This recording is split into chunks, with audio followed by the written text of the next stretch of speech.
Đây được 23 phút rồi nè. Biết bao nhiêu nhạc của ta? Tiếp lại con câu. Thôi.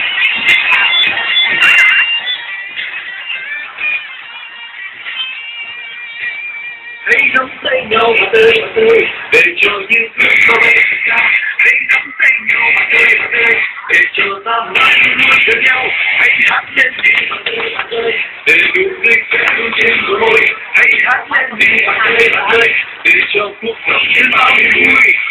Dù mới có nhiều nhạc có những gian nan, có dần dần với mùa qua.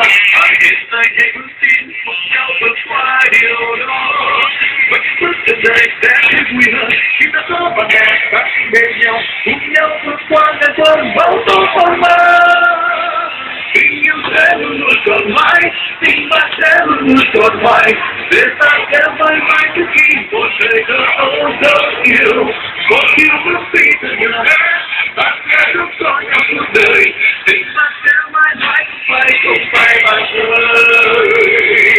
They gon' take a rock from we stop we got. They gon' take a rock from we stop we wait. They gon' take a rock from tell me hey, hey, hey.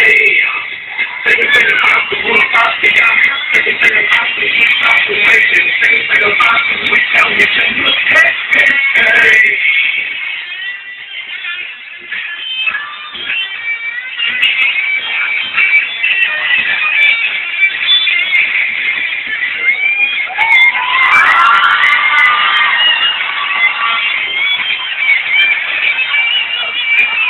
Hãy nắm tay nhau và tươi để cho ta mãi luôn bên nhau.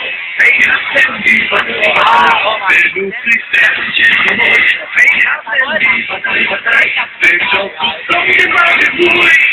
Dù mới có nhiều nhạc có những gian nan, và có dần dần với mùa qua. Và ngày nơi hãy vững tin cùng nhau vượt qua điều đó. Và trên bước đường đời đã thấy vui hơn khi đã có bạn bè ta sẽ bên nhau cùng nhau vượt qua điều đời bão tố phong ba. Tình yêu sẽ luôn luôn còn mãi, tình bạn sẽ luôn luôn còn hoài. Để ta sẽ mãi mãi trước khi một đời thơ ấu dấu yêu. Một yêu ước gì từ nhỏ bé, ta sẽ giúp con nhau suốt đời.